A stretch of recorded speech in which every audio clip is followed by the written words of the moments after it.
Hello बच्चों, let's read this question. The question say that in the following question, a statement of assertion A followed by a statement of reason R is given. Choose the correct answer out of the following choice: A, B, C, D.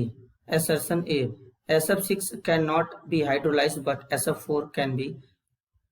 Reason R: 6 fluorine atom in SF6 prevent attack of H2O on sulfur atom of SF6. First of all, key concept. Hydrolysis की बात करेंगे। Hydrolysis का मतलब क्या होता है? Hydrolysis जो होता है टू वर्ड से मिलकर बना है। हाइड्रो मीन्स वाटर, लिसिस का मतलब होता है टू ब्रेक। इसमें वाटर के मॉलिक्यूल क्या होते हैं? ब्रेक हो जाते हैं। हाइड्रोलिसिस के लिए कंडीशन क्या होता है? कंडीशन ये होता है कि जो सेंट्रल एटम होता है must be have positive charge.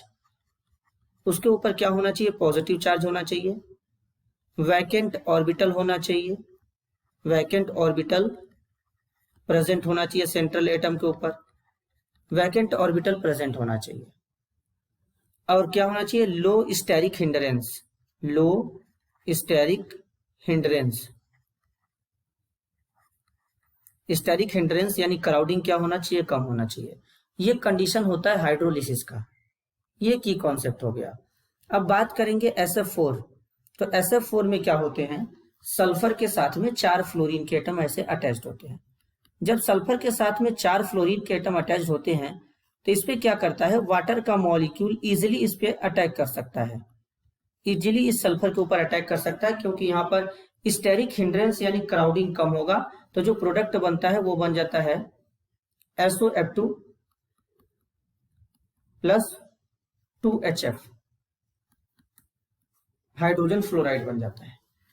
लेकिन अगर इसी तरीके से अगर SF6 की बात करेंगे तो SF6 का जो स्ट्रक्चर होता है वो ऑक्टाहेड्रल होता है।